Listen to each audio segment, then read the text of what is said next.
Assalamualaikum warahmatullahi wabarakatuh. Baiklah adik-adik sekalian, semoga hari ini semuanya pada sehat-sehat saja mengingat COVID-19 pada saat saya menjelaskan tentang konsep ini menyebar di berbagai daerah. Semoga adik-adik terlindung dari penyakit tersebut. Sebelum kita lanjut, jangan lupa like dan subscribe. Semoga apa yang saya sampaikan ke depan dapat bermanfaat untuk adik-adik. Dan semoga adik-adik tidak bosan mendengarkan penjelasan dari saya. Nah, untuk pertemuan ke-9 ini, saya akan membahas tentang penjabaran selanjutnya dari teori atom Rutherford. Di pertemuan ke-8 sebelumnya, kita sudah membahas tentang kesetimbangan gaya dalam suatu atom hidrogen, di mana dalam suatu atom itu ada elektron yang mengelilingi sebuah inti, dan di dalam inti itu terdapat proton dan neutron menurut Ernest Rutherford. Nah, proses elektron mengelilingi gaya inti ini berlaku gaya tarik-menarik antara elektron dan proton. Nah, di dalamnya terdapat gaya Coulomb. Namun, elektron itu tetap berada pada lintasannya karena terdapat kesetimbangan gaya antara gaya Coulomb dengan gaya sentripetal dari elektron ini dengan kecepatan tertentu. Karena lintasannya berbentuk lingkaran, maka terdapat jari-jari lintasan atom. Bukan jari-jari elektronnya, tetapi jari-jari lintasan elektron. Pada pertemuan kali ini kita akan membahas tentang kecepatan suatu elektron. Nah, karena elektron ini memiliki gaya sentripetal untuk mempertahankan lintasannya, maka dia memiliki kecepatan. Besar kecepatan elektron ini dapat diturunkan dari persamaan kesetimbangan orbit pada pertemuan sebelumnya, yaitu mv²/r sama dengan 1/4v epsilon 0 per jumlah muatan kuadrat per jari-jari berpangkat 2. Pada persamaan 3 ini, jika dijabarkan lebih mendalam, maka ditemukan bahwa besar kecepatan itu sama dengan jumlah muatan elektron. Jadi E ini adalah jumlah muatan elektron per 4V epsilon 0 mvr, massa dikali jari-jari dari si lintasan elektron itu sendiri, sehingga ditemukanlah persamaan keempat ini. Nah, tentunya karena ini menurut Ernest Rutherford terdapat kesetimbangan gaya dan dalam atom hidrogen, maka terdapat energi yang bekerja pada elektron itu sendiri, baik energinya secara klasik maupun secara mekanika kuantum. Jumlah energi kinetik yang bekerja di dalam suatu elektron ini sebesar EK sama dengan 1/2 mv². 1/2 dari massa dikali dengan kecepatan elektron dalam melintas berpangkat 2, hingga ditemukanlah persamaan kelima ini, dan ditemukan pula jumlah energi potensial. Energi potensial elektron itu sebesar EP sama dengan E² per 4 epsilon 0 dikali dengan R. Nah, jika ingin mencari energi total pada suatu elektron itu, maka energi kinetik ditambah dengan energi potensial. Jika persamaan kelima dan keenam ini kita substitusi ke dalam persamaan ketujuh, maka ditemukanlah bahwa E sama dengan mv² per 2 dikurang E² per 4 epsilon 0 dikali dengan R. Di sini tidak ada tanda minus. Namun di sini kita mengurang antara energi kinetik dan energi potensial dari elektron itu sendiri, karena asumsi dari pergerakan elektron pada lintasannya itu berada pada arah minus R, atau yaitu arah di mana elektron bergerak hingga akhirnya lari masuk ke dalam inti, sehingga berlawanan arah dari energi kinetik yang melawannya, sehingga jumlah energi yang bekerja pada elektron ini setara dengan E sama dengan mv kuadrat per 2 dikurang E kuadrat per 4 epsilon 0 dikali dengan R. Nah, di sini saya memberi catatan sedikit untuk adik-adik. Tanda minus menyatakan gaya pada elektron berada pada arah minus R. Artinya minus R berarti elektron akan jatuh ke dalam inti dan lintasannya R-nya itu akan berkurang. Karena lari masuk berarti jari-jarinya akan semakin mengecil. Itulah yang dikatakan minus R, semakin berkurang jari-jarinya. Nah, selanjutnya di sini kan ada kecepatan.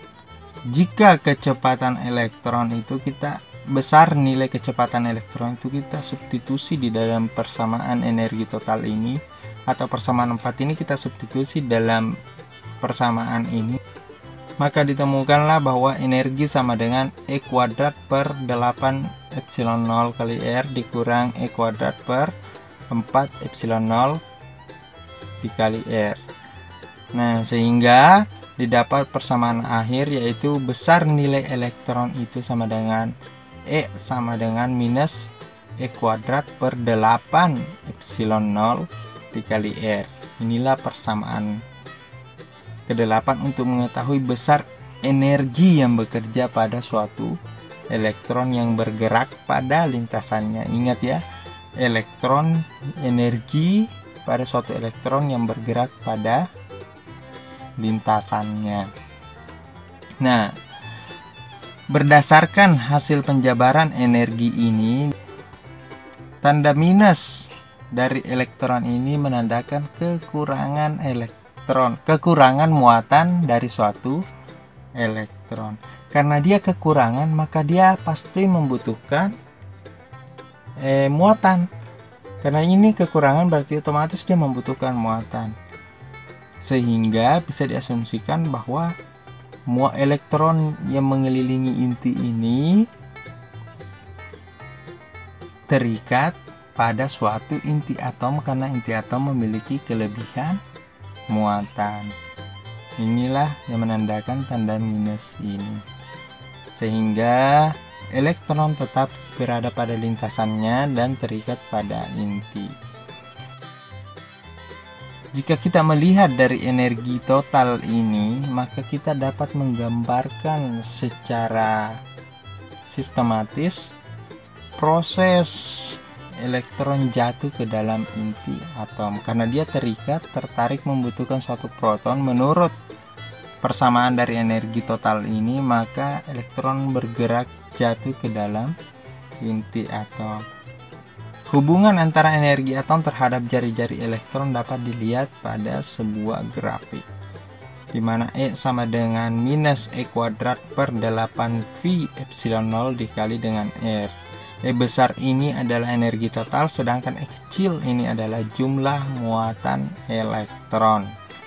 Sedangkan R itu adalah jari-jari daripada elektron. Nah, di sini terdapat bentuk grafik melengkung, tapi tidak lurus ya, bukan garis lurus.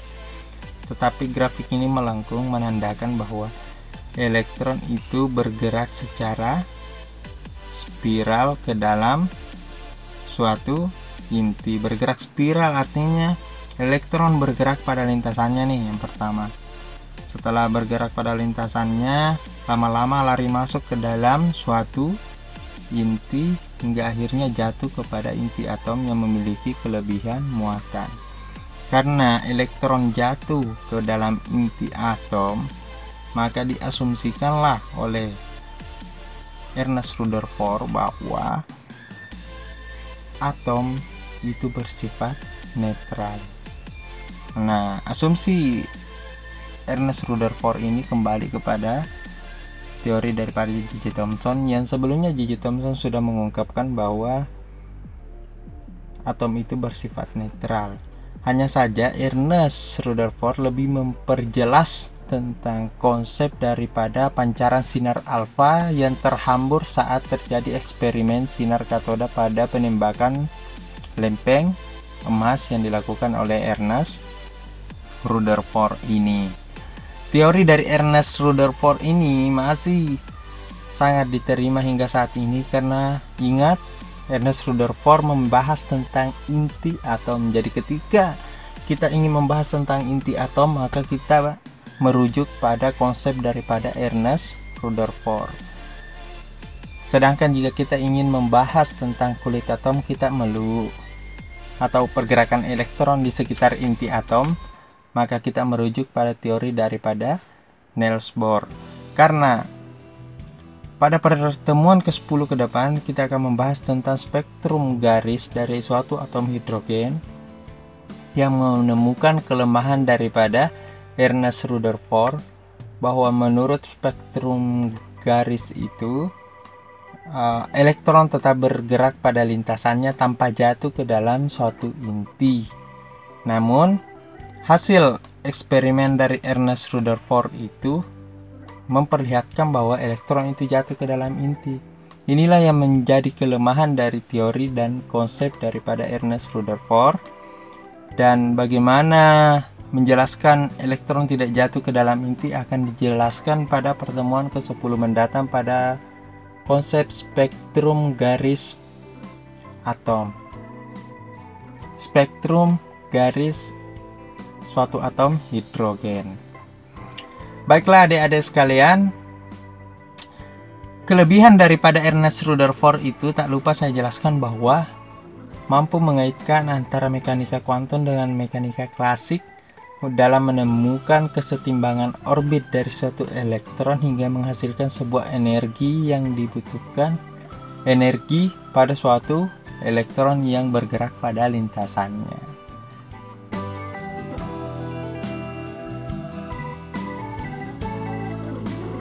Baiklah adik-adik sekalian, mungkin cukup sekian, lebih dan kurangnya mohon dimaafkan.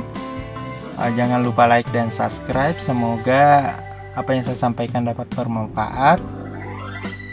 Wassalamualaikum warahmatullahi wabarakatuh. Dadah.